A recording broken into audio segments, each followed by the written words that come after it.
He threw her away like she was nothing. 6 years ago, when the accident shattered her spine, Jin-Woo Kim, the most feared man in New York's underground, walked out of that hospital room and never looked back. She was broken. He was powerful. And powerful men don't stay with broken things. But what Jin-Woo didn't know? Amara was pregnant. With triplets. 3 children who never met their father. 3 silent warriors who watched their mother's pain with eyes too old for their age.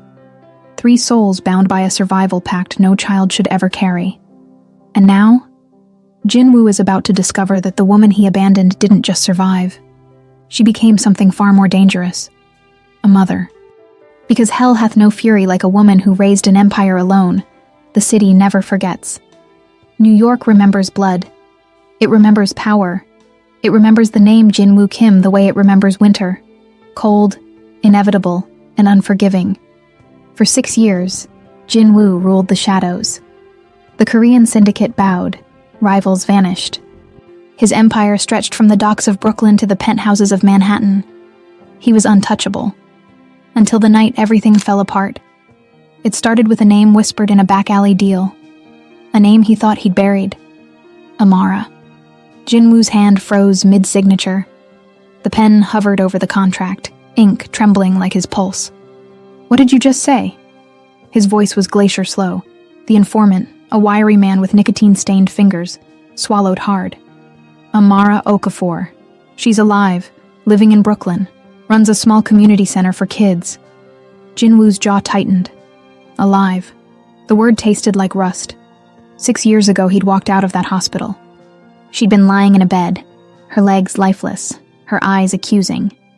The doctors said she'd never walk again. And Jin-Woo, coward that he was, couldn't stay.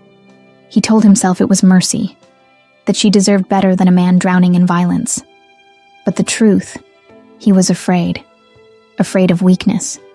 Afraid of the way her broken body made him feel human. So he left, and he never looked back. "Why are you telling me this?" Jin-Woo's voice was a blade. The informant licked his lips. "Because she's not alone." Jin-Woo's eyes narrowed. "Explain." "She's got kids, 3 of them, triplets, about 5 years old." The world tilted. 5 years old. Jin-Woo's mind raced backward. 6 years since the accident. 9 months before that. No, it couldn't be. "Are you saying..." "I don't know whose they are, boss. But the timing..." The informant shrugged. "Thought you'd want to know." Jin-Woo stood abruptly, the chair screeching against marble. His bodyguards straightened, hands drifting toward concealed weapons. "Find out everything," Jin-Woo commanded. "Where she lives, what she does, who she talks to. And the kids?" Jin-Woo's expression turned to stone, especially the kids. 3 days later, Jin-Woo sat in the back of a blacked-out SUV across the street from a modest Brooklyn brownstone. Rain blurred the windshield. The city smelled like wet asphalt and regret. He'd memorized the address. 428 Monroe Street. A small community center on the first floor. Amara's apartment above. Jin-Woo had reviewed the surveillance footage. Watched her navigate the wheelchair with practiced ease. Watched her smile at children who ran through the center's doors. Watched her survive. But he hadn't seen them yet. The triplets. "Boss, they're coming out," his driver murmured. Jin-Woo's pulse spiked. The front door opened. Amara emerged first, her wheelchair rolling smoothly down the ramp. She wore a simple blue sweater, her hair braided back, still beautiful, still strong. And then, 3 children, 2 boys, 1 girl. They moved like shadows around her, silent, watchful. The older boy, darker-skinned, sharp-eyed, held the wheelchair handle. The girl walked beside Amara, her hand resting protectively on the armrest. The younger boy trailed behind, scanning the street like a trained soldier. Jin-Woo's breath caught. They looked like her. Amara's deep brown skin, her high cheekbones, her fierce eyes. But their faces. He saw himself in the curve of the older boy's jaw, in the girl's straight brows, in the younger boy's silent intensity. Mine. The word burned through him like wildfire. "Sir?" The driver's voice was cautious. Orders. Jinwoo couldn't speak. He watched as Amara laughed at something the girl said. Watched as the older boy pushed her wheelchair with careful precision. Watched as the younger boy picked up a fallen leaf and handed it to his sister. A family. A family he'd never known existed. A family he'd abandoned before they were even born. Drive, Jinwoo whispered. Sir? I said drive. The SUV pulled away, but Jinwoo's eyes stayed locked on the rearview mirror until the brownstone disappeared. And for the first time in 6 years, Jinwoo Kim felt something he thought he'd killed long ago. Shame. Amara locked the apartment door behind her, the familiar click echoing in the small hallway. The triplets moved like clockwork, shoes off, jackets hung, homework bags on the table. They never spoke much. Not since they were old enough to understand that the world was louder than they needed to be. Mama, are you tired? Zuri, her daughter, asked softly. Amara smiled, though exhaustion clung to her bones. A little, baby, but I'm okay. Kofi, the older boy, was already filling a glass of water. Kwame, the youngest, positioned himself by the window, eyes scanning the street below. It had always been like this. Her children, born into a world that had already broken their mother, learned early that survival meant silence, that love meant vigilance. That family was a fortress you built with your own hands. Amara didn't know why Kwame stared out the window every evening. Didn't know why Kofi checked the locks twice before bed. Didn't know why Zuri slept with one hand always touching Amara's wheelchair. But she knew what it meant. They were afraid. Afraid that one day, the life they'd built would disappear. Just like their father had. Amara never spoke Jinwoo's name aloud. Never showed the children his picture. Never explained why there was no man in their lives. Because how do you explain to 3 5-year-olds that their father chose power over their existence?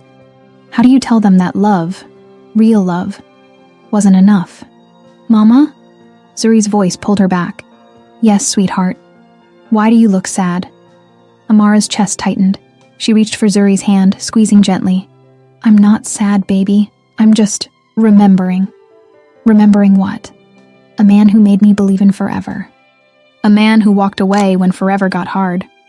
Nothing important, Amara lied. Now go wash up for dinner. Zuri hesitated, then nodded. She kissed Amara's cheek, soft, careful, protective, and disappeared into the bathroom. Kofi set the water glass on the table beside Amara. You sure you're okay, Mama? Amara looked up at her son, at his serious eyes, at the weight he carried that no child should bear. I'm okay, she whispered, as long as I have you 3. Kofi didn't smile. He just nodded, as if filing her answer away for future reference. And Kwame, silent Kwame, stayed by the window, watching, always watching. Jinwoo couldn't sleep. He stood in his penthouse overlooking the East River, whiskey untouched in his hand. The city glittered below, a kingdom he'd conquered with blood and silence. But tonight, it felt hollow. 3 children. His children. The DNA test results had come back this morning, delivered in a sealed envelope by his most trusted lieutenant. Jinwoo had stared at the pages for an hour. Probability of paternity, 99. 97%. He was a father, to triplets he'd never held, never named, never protected. What do you want to do, boss? His lieutenant, a man named Juan, stood near the door, arms crossed. Jinwoo didn't answer immediately. He'd spent 6 years building an empire. 6 years erasing every weakness, every vulnerability, every trace of the man who once loved Amara Okafor. But now, I want to see them, Jinwoo said quietly. Juan frowned. Sir, with all respect, approaching her now, after 6 years, could be dangerous. She might... I don't care. Boss, I said I don't care.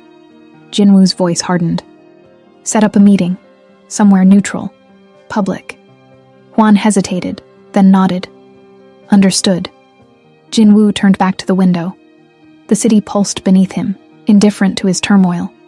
He'd walked away once because he was weak, but he wouldn't make that mistake again. Not when his blood, his children, were out there in the world without his protection.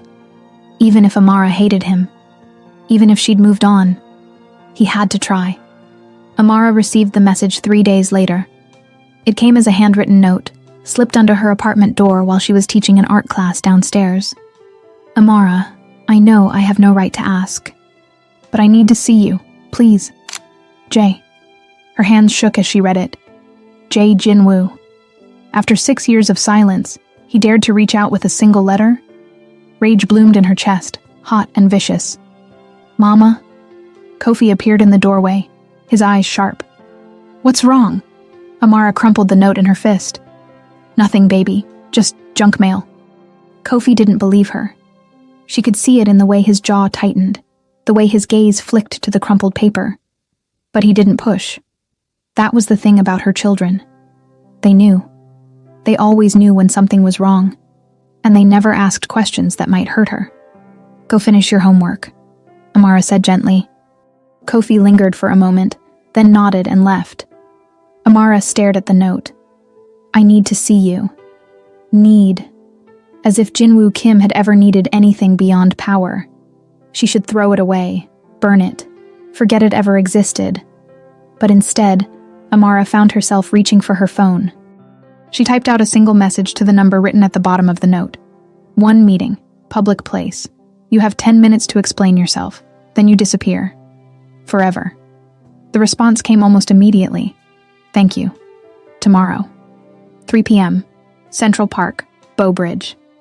Amara's chest tightened. Bow Bridge. The place where he'd first told her he loved her. Of course he'd choose there. Bastard. The next afternoon, Amara arrived at Bow Bridge 20 minutes late. Not because she was delayed, but because she wanted Jinwoo to wait. She rolled her wheelchair across the bridge slowly, deliberately. The autumn air was crisp, the leaves burning gold and crimson. Tourists snapped photos, joggers passed. The world moved on, indifferent. And there he was, standing at the center of the bridge, hands in the pockets of a charcoal coat. Older, harder, his face carved from the same stone as his empire. Jinwoo turned at the sound of her wheelchair. Their eyes met. And for a moment, the world stopped. Amara saw it all in his face, the shock, the grief, the guilt. But she also saw something else. Recognition, not of her, but of himself, of the coward he'd been. Amara. His voice was rough, like he hadn't said her name in years. She stopped a few feet away, her hands gripping the armrests of her wheelchair. You have 10 minutes. Jinwoo flinched at the coldness in her tone. But he didn't argue. He stopped, then started again. I know I don't deserve your time. I know I don't deserve your forgiveness. But I needed to see you. Why now? Amara's voice was steel. After 6 years of silence, why now? Jinwoo's jaw clenched. Because I found out about the children. Amara's blood turned to ice. I don't know what you're talking about. Don't lie to me, Amara. Jinwoo took a step forward. The triplets, Kofi, Zuri, Kwame, they're mine.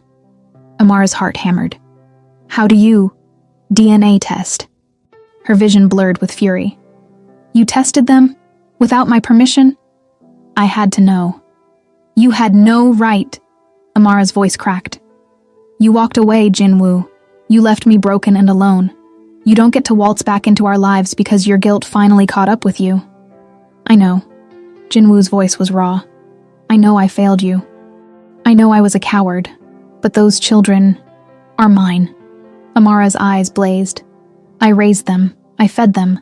I taught them how to survive in a world that didn't want them. You don't get to claim them now. I'm their father. No. Amara's voice was lethal. A father is someone who stays. You're just the man who left. Jinwoo's face crumpled. For a moment, he looked like the man she'd loved. Vulnerable, human, real. But then the mask returned. I want to be in their lives, he said quietly. Amara laughed, bitter and sharp. Of course you do. Now that it's convenient. Now that your empire is stable and your conscience is screaming. It's not about convenience. Then what is it about, Jinwoo? Redemption? You think being a father will wash away 6 years of abandonment? I think, Jinwoo said slowly, that those children deserve to know their father. They deserve a father who wouldn't have left in the first place. Silence. The bridge hummed with the city's noise. Cars' voices wind. Jinwoo's eyes glistened. I can't undo what I did, but I can try to make it right. Amara stared at him. At the man who'd broken her. At the man who'd given her the 3 greatest gifts of her life. And she made a decision. You want to be in their lives? Amara's voice was cold. Then you earn it. You don't get to walk in like a king and claim what you abandoned. You prove you've changed. You prove you're worthy. Jinwoo nodded slowly. How? I'll let you know. Amara turned her wheelchair. But if you hurt them, Jinwoo, if you ever make them feel the way you made me feel, I will destroy you. She rolled away without looking back. And Jinwoo stood alone on the bridge, watching the only woman he'd ever loved disappear into the crowd. Again. Jinwoo didn't waste time.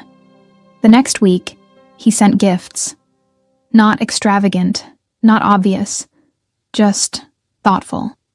Before you continue, if this story touched something in you, you should know this is only the beginning. The complete version includes 30 full audio stories, more than 30 hours of uninterrupted listening. No ads, no cuts, no distractions. Scan the QR code on your screen, or tap the link in the pinned comment to continue listening right now. A set of art supplies for Zuri, high-quality watercolors and sketchbooks, a science kit for Kofi, astronomy-themed, with a telescope, a collection of classic adventure novels for Kwame. No cards, no names, just packages left at the community center's doorstep. Amara knew immediately who they were from. She wanted to throw them away, wanted to march down to Jinwoo's penthouse and hurl them through his window.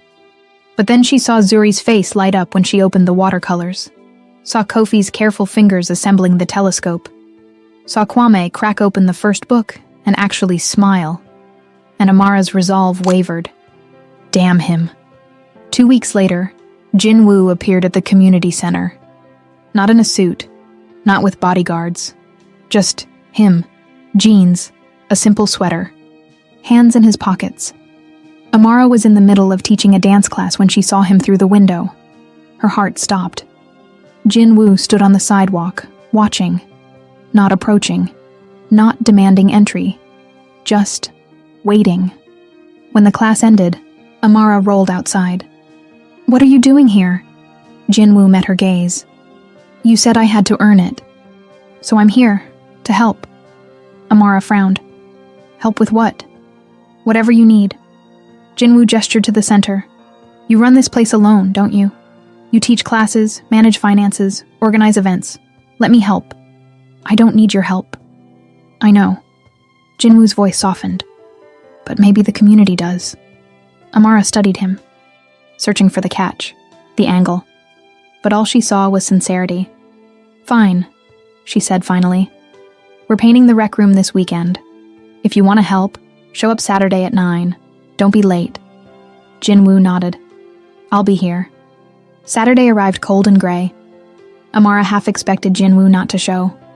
But at 8:55 a.m., he walked through the door, carrying paint supplies and wearing clothes that looked like they'd never seen a hardware store. You're early, Amara said, surprised. You said 9. Jinwoo set down the supplies. I'm not late. For the next 6 hours, they worked in silence. Jinwoo painted walls, moved furniture, fixed a broken shelf. He didn't complain, didn't try to impress her, just helped. And slowly, Amara's anger began to crack. Not forgiveness, not yet, but something. By late afternoon, the rec room glowed with fresh yellow paint. The space felt brighter, warmer. Thank you, Amara said quietly. Jinwoo wiped paint from his hands. Don't thank me yet. I'm just getting started. Amara raised an eyebrow. Meaning? Meaning I'll be back next week, and the week after that, for as long as it takes. For what? Jinwoo's eyes held hers. For you to trust me again. Amara's breath caught. Trust isn't earned in a day, Jinwoo. I know. His voice was steady. That's why I'm not going anywhere. That evening, Amara sat at her kitchen table, staring at a photograph she'd hidden for 6 years. Her and Jinwoo. Younger, happier, whole, before the accident, before the fear, before the abandonment. Zuri appeared at her side, eyes curious. "Mama, who's that?" Amara's throat tightened. "Someone I used to know. He looks like Kofi." Amara's heart clenched. "Does he?" Zuri nodded, her small finger tracing Jinwoo's face in the photo. "Is he our daddy?" The question hung in the air like smoke. Amara closed her eyes. She'd prepared for this moment, rehearsed the words. But now, faced with her daughter's innocent gaze, the lie wouldn't come. "Yes," Amara whispered. "He is." Zuri tilted her head. "Where is he?" He made a mistake, a long time ago." "Is he coming back?" Amara looked at her daughter, so small, so brave, so full of hope. "I don't know, baby," Amara said honestly, "but he's trying." Zuri considered this, then nodded. "Okay." And just like that, she walked away, leaving Amara alone with the photograph, with the past, and with the terrifying possibility of a future she'd never allowed herself to imagine. Meanwhile, across the city, Jinwoo sat in his office. Juan stood across from him, arms crossed. The Nakamoto family is pushing back on the territory agreement. They want a meeting. Jinwoo didn't respond. "Boss?" "Handle it," Jinwoo said absently. Juan frowned. "Sir, this is a significant—" "I said handle it." Jinwoo's tone was final. Juan stared at him, then sighed. "You're distracted." "I'm focused." "On what?" "That woman and her kids." Jinwoo's eyes flashed. "Those kids are mine, Juan. And yes, I'm focused on them." "At the expense of the empire?" "What's an empire worth?" Jinwoo said quietly. "If I lose my family again?" Juan had no answer. Because for the first time in 6 years, Jinwoo Kim wasn't thinking about power. He was thinking about home. A home he'd destroyed. A home he was desperate to rebuild, even if it killed him. 3 months passed. Jinwoo became a fixture at the community center.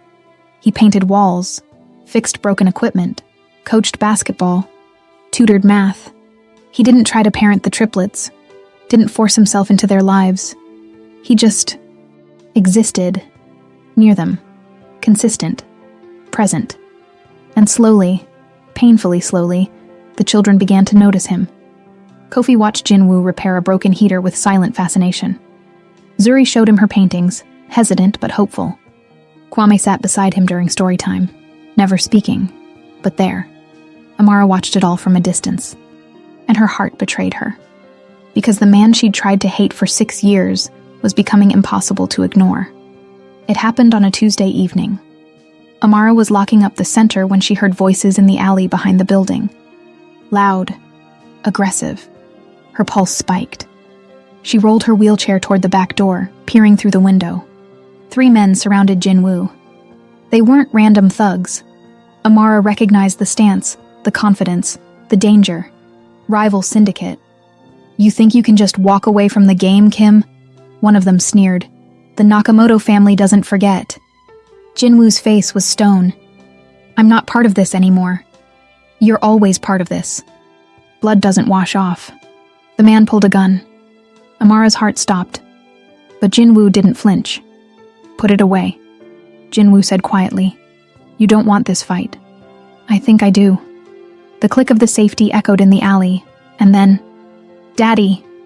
The scream shattered the night. Everyone froze. Kofi stood at the alley entrance, his small body trembling, his eyes wide with terror. "Daddy!" The word hung in the air like a prayer. Jinwoo's expression cracked. "Kofi!" The man with the gun turned toward the child, and Jinwoo moved. Faster than thought. Faster than fear. He stepped between Kofi and the weapon, his body a shield, his eyes lethal. "Touch him," Jinwoo whispered, "and I will burn your family to ash." The man hesitated, saw the fire in Jinwoo's eyes, the absolute certainty of violence, and lowered the gun. "This isn't over, Kim." "Yes," Jinwoo said coldly. "It is." The men retreated into the shadows. Jinwoo turned to Kofi, dropping to one knee. "Are you okay?" Kofi stared at him, tears streaming down his face. "You." You stayed. Jinwoo's chest heaved. I'll always stay. And Kofi, silent, stoic Kofi, threw himself into Jinwoo's arms and sobbed. Amara found them like that. Jinwoo kneeling in the alley, holding Kofi like the world depended on it. Her son crying into the chest of the father he'd never known. Her throat closed. What happened? Amara's voice was sharp. Jinwoo looked up, his eyes raw. It's handled. That's not what I asked. Jinwoo stood slowly, Kofi still clinging to him. Old enemies. They won't come back. You promised me. Amara's voice shook. You promised you wouldn't bring danger to them. I didn't. Your world did. Amara's fury exploded. This is exactly why I didn't tell you about them. This is exactly why. Mama, stop. Kofi's voice was small, but firm. He protected me. Amara's breath caught. Kofi pulled away from Jinwoo, wiping his tears. He didn't run. He stayed. The weight of those words crushed her. He stayed. Amara looked at Jinwoo, at the man who'd abandoned her, at the man who just risked his life for their son, and something inside her broke.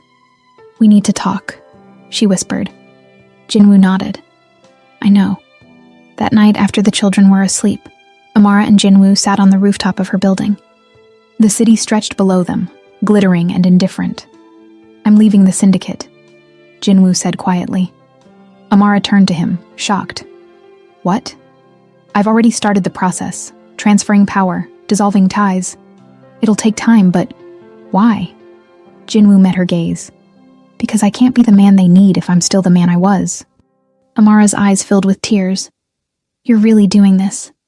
I should have done it 6 years ago. Jinwoo's voice cracked. When you needed me most. But I was too afraid. Too weak. And now? Now I'm more afraid of losing you again than I am of losing my empire. Amara's heart stuttered. Jinwoo. I love you, Amara. I never stopped. Even when I walked away. Even when I tried to bury it. You were always there. In every decision. Every regret. Tears spilled down her cheeks. You broke me. I know. You left me to raise our children alone. I know. You don't get to just say I love you and erase 6 years.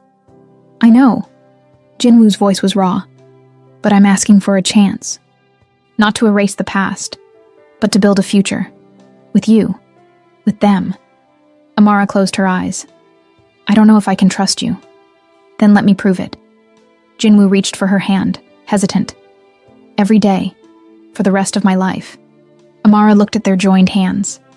At the man who'd destroyed her. At the man who was trying, desperately, to heal. One condition, she whispered. Anything. The children come first. Always. If you ever choose your empire over them, I won't. Jinwoo's grip tightened. I swear on my life, Amara. They come first. You come first. Amara searched his eyes and saw the truth. Okay, she breathed. One chance. Jinwoo's face crumpled with relief. Thank you.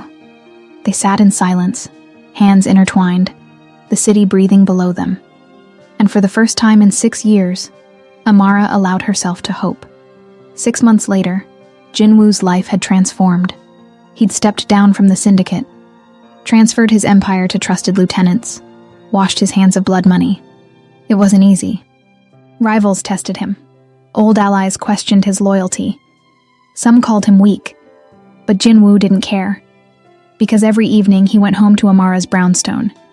He read bedtime stories to Zori, taught Kofi how to play chess, sat in comfortable silence with Kwame. And slowly, the triplets stopped calling him Mr. Kim. They called him Dad. The first time Zuri said it, Jinwoo cried, but not everyone was happy. Juan showed up at the brownstone one night, his face grim. We need to talk, he said. Jinwoo stepped outside, closing the door behind him. What is it? The Nakamoto family is pushing hard. Without you at the helm, our territory is vulnerable. They're moving in on our supply lines, our connections. Not my problem anymore. Juan's jaw clenched. Boss, you can't just walk away.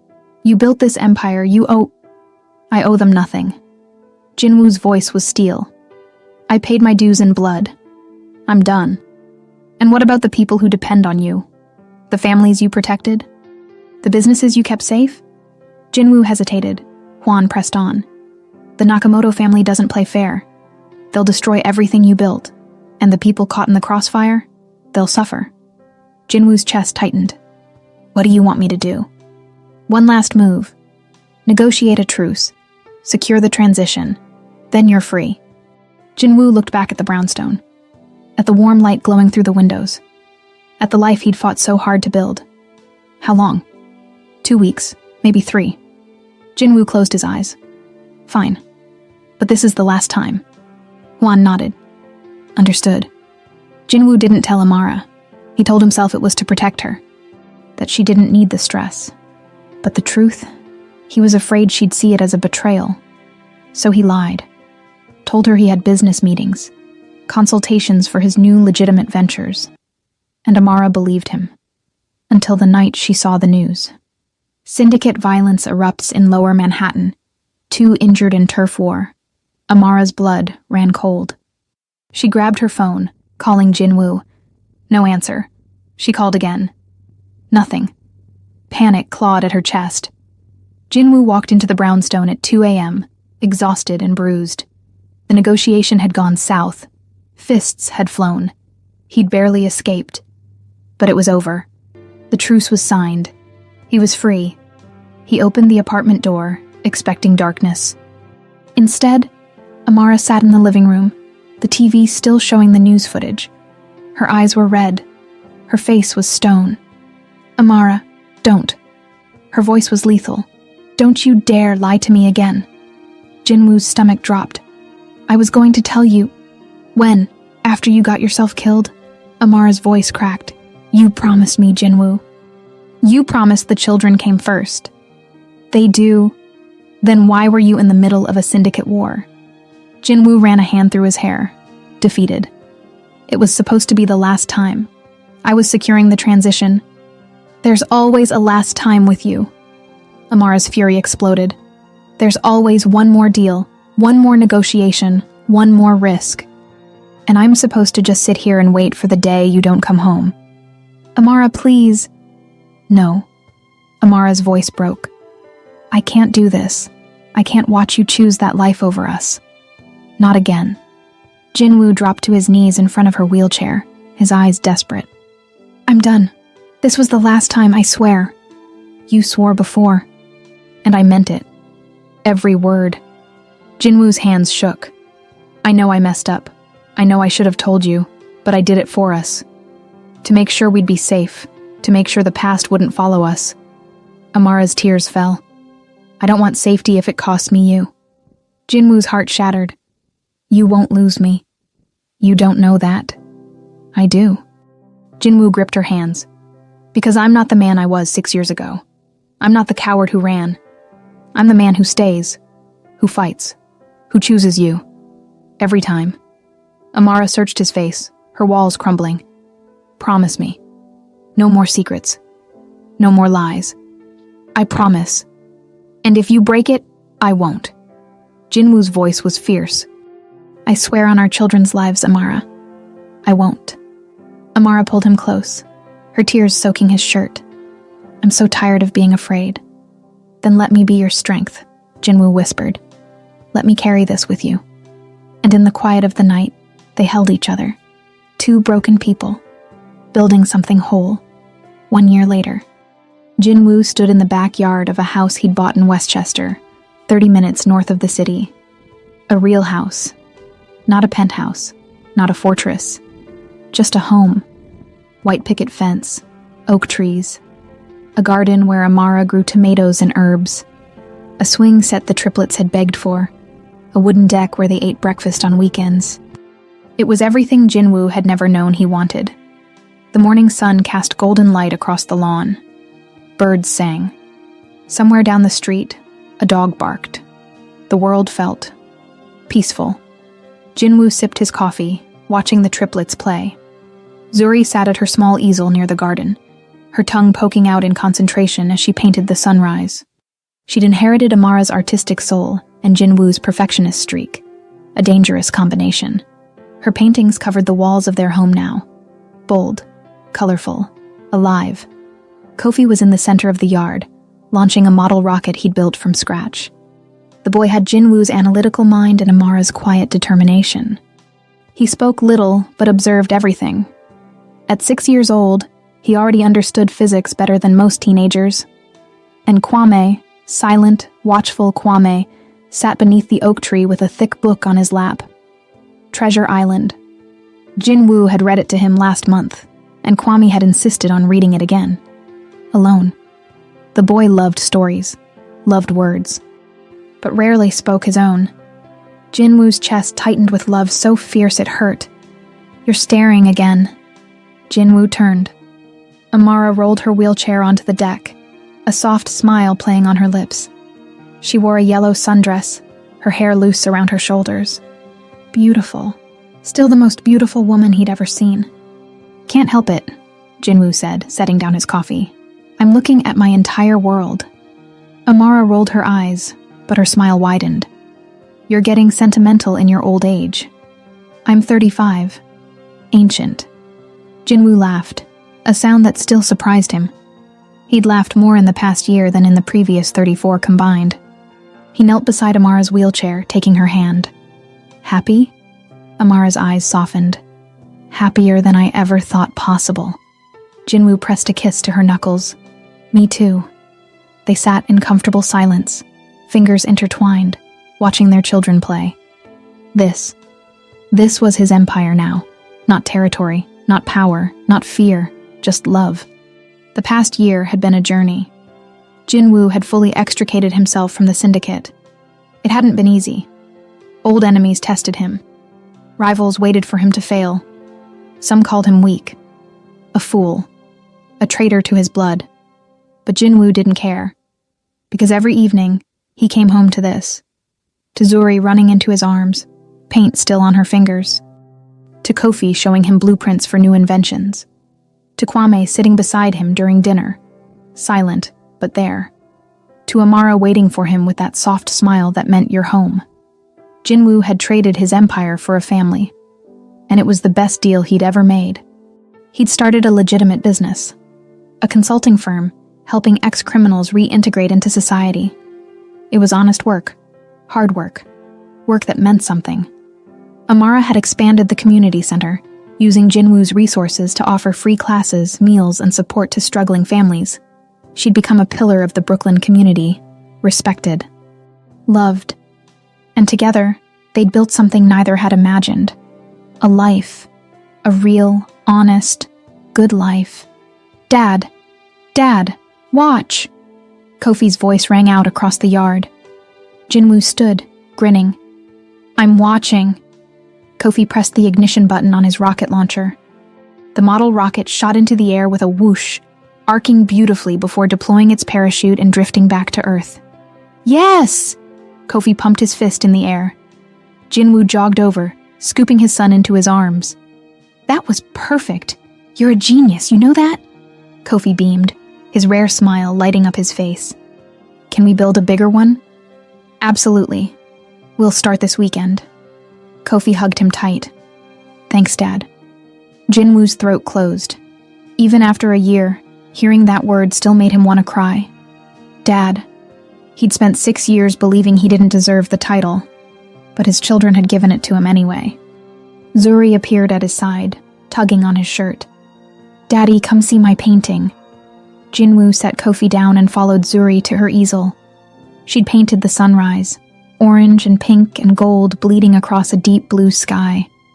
"It's beautiful, Princess," Jinwoo said softly. Zuri looked up at him with serious eyes. "Do you really think so? Or are you just saying that because you're my dad?"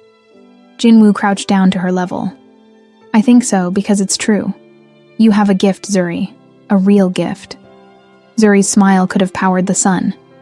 "I'm gonna be a famous artist one day. I believe you. And you'll come to my gallery shows? Front row, every time." Zuri threw her arms around his neck. "I love you, Daddy." Jinwoo held her close, breathing in the scent of her shampoo and paint. "I love you too, baby. So much." Kwame remained under the tree, reading. Jinwoo walked over slowly, not wanting to disturb him, but Kwame looked up as Jinwoo approached, marking his place with a finger. "Good book?"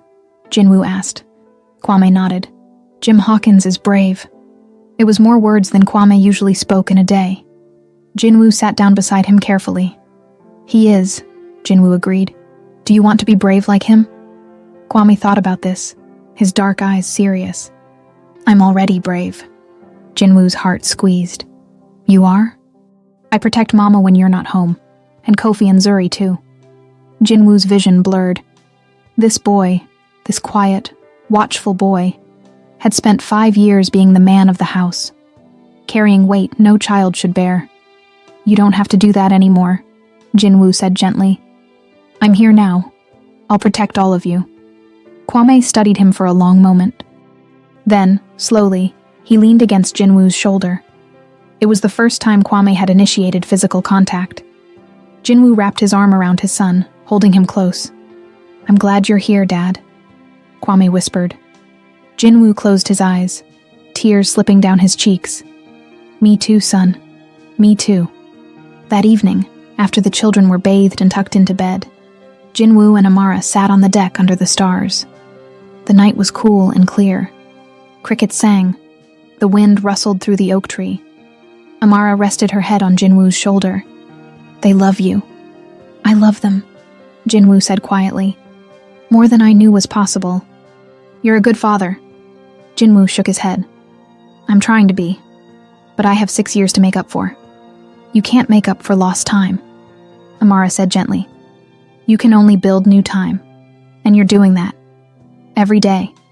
Jinwoo turned to look at her. "Do you forgive me, really?" Amara met his gaze, her eyes soft. "Yes, I forgive you. Even after everything?"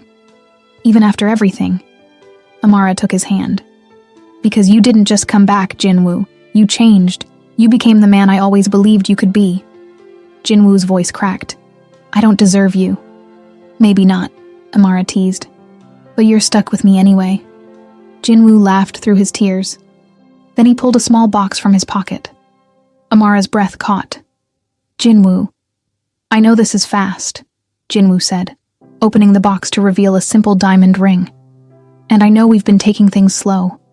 But I don't want to waste another second, Amara. I want to be your husband. I want to wake up next to you every morning for the rest of my life. I want to make this official." Amara's eyes filled with tears. "Are you asking me to marry you?" "Yes." Jinwoo's hands shook. "Amara Okafor, will you marry me?" Amara stared at him.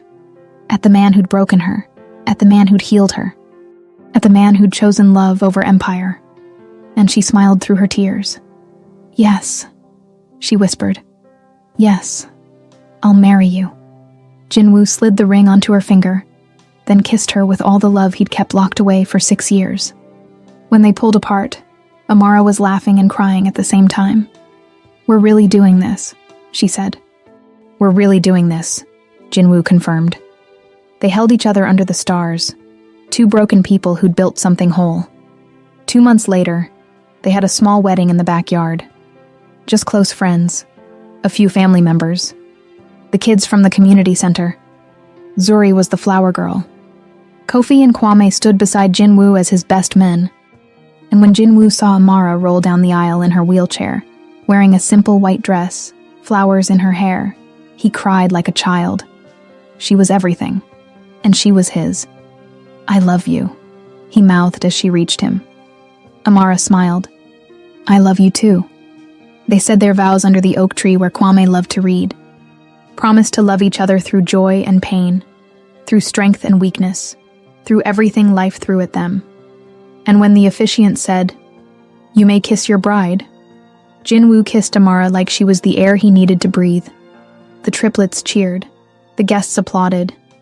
And Jinwoo Kim, former mafia boss, former criminal, former coward, became a husband, a father, a family man.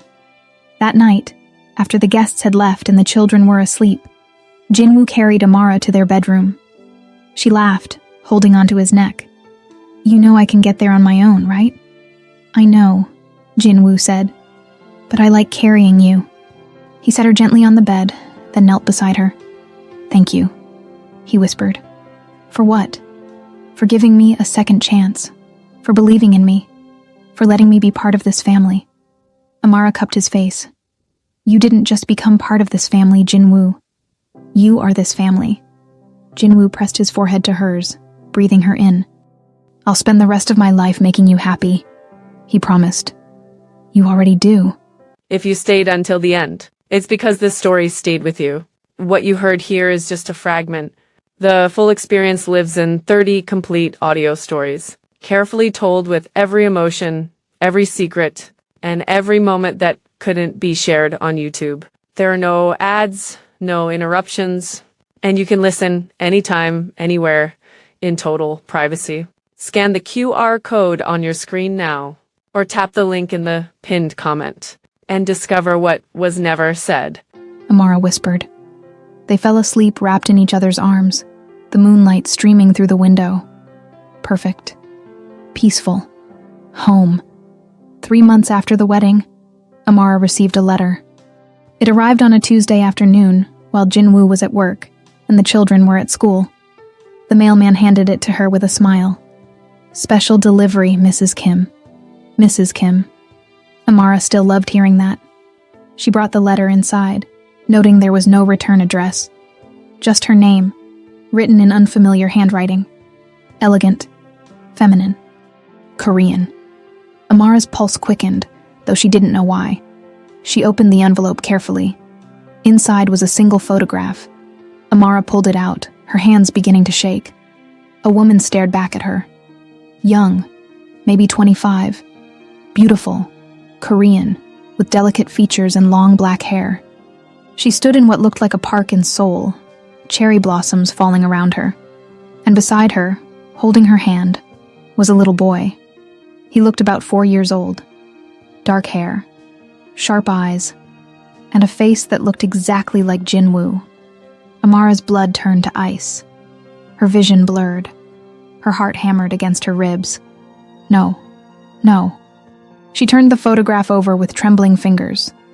On the back, written in the same elegant handwriting, "He didn't tell you everything. He had a life in Seoul before you. He had me. And he had our son. His name is Min-jun. He's 4 years old. And Jinwoo abandoned us just like he abandoned you. Ask him about his fiancée. Ask him about the promises he made. Ask him why he left Korea so suddenly 6 years ago. Your perfect husband isn't who you think he is. I'm coming to New York. And I'm bringing his son." Hyejin Amara's hands shook so violently the photograph fell to the floor. She stared at it, her mind racing. A son in Korea. A fiancé. Another life Jinwoo never mentioned. The walls of the room seemed to close in. All the happiness. All the healing. All the trust she'd built over the past year. It crumbled like sand. Amara pressed her hands to her mouth, trying to breathe, trying to think, trying to understand. But all she could see was that little boy's face. Jinwoo's face. Another child he'd abandoned. In the distance, she heard the front door open. Jinwoo's voice rang out, warm and happy. "Amara, I'm home early. Thought we could take the kids to the park." He appeared in the doorway, his smile fading when he saw her face. "What's wrong?" Amara couldn't speak. Jinwoo's eyes dropped to the photograph on the floor, and the color drained from his face. "Amara, is it true?" Her voice was barely a whisper. Jinwoo's silence was answer enough. Amara's world shattered. Again. Jinwoo thought he'd buried his past. But the past never stays buried. A woman from Seoul. A child he never mentioned. Secrets that could destroy everything. Was their love built on lies? Or is there more to the story? Amara must decide. Forgive again. Or walk away forever.